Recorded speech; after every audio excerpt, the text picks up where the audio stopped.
Hi friends, அனைவருக்கும் வணக்கம். இன்றைக்கி வந்து முட்டை பணியாரம் எப்படி செய்யலான்றதை பார்த்துடலாம்.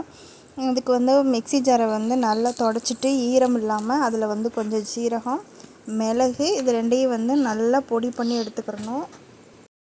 ரொம்ப பவுட்ரு மாதிரி அரைக்கணும்னு தேவையில்லை. ஓரளவு இந்த அளவுக்கு நல்லா கொரகொரப்பாக அரைச்சிக்கிட்டாலே போதும். இதுக்கு வந்து நான் வந்து ஒரு ஒரு மீடியம் சைஸ் வெங்காயம் வந்து குட்டி குட்டியாக சாப் பண்ணி வச்சுருக்கேன். அதோட ஒரு குட்டி குட்டி தக்காளி 2 தக்காளி, கொத்தமல்லி, குழந்தைங்க சாப்பிட்றதுனால நான் வந்து பச்சை மிளகா வந்து ஒன்று தான் போட்டேன்.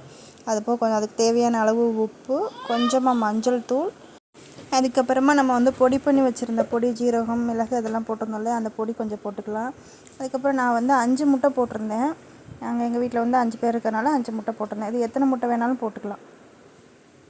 இது எல்லாத்தையுமே வந்து ஒரு பாத்திரத்தில் போட்டுட்டு நல்லா விஸ்கு வச்சு இந்த மாதிரி நல்லா மிக்ஸ் பண்ணிக்கணும். நல்லா நுர வர அளவுக்கு நல்லா அடிச்சுக்கணும்.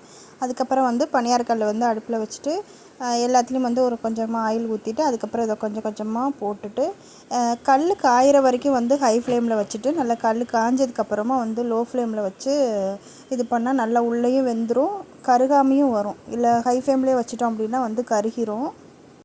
திருப்பும்போது ஒரு ஃபோர்க்கு இல்லை ஸ்பூனு இல்லாட்டினா அந்த மாதிரி ஒரு நைஃப் வச்சு மெதுவாக திருப்பணும் அப்படின்னா வந்துடும்.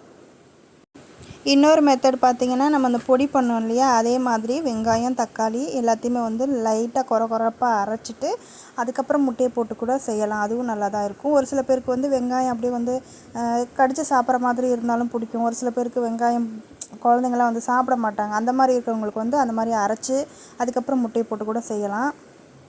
இந்த மாதிரி பணியாரக்கல்லில் ஊற்றினதுக்கப்புறம் திருப்பி விடும்போது எல்லா பக்கமுமே பொறுமையாக எல்லா பக்கமும் ஸ்லோவாக வந்து திருப்பி விட்டு ஆனால் இது ரொம்ப நேரம்லாம் வேகிறதுக்கு எடுத்துக்காது. கொஞ்ச நேரத்துலேயே வெந்துடும். அந்த கொஞ்ச நேரத்துலேயே வந்து நம்ம நல்லா எல்லா பக்கமுமே நல்லா திருப்பி விட்டோம்னா முட்டை பணியாரம் ரெடி. அவ்வளோதான்.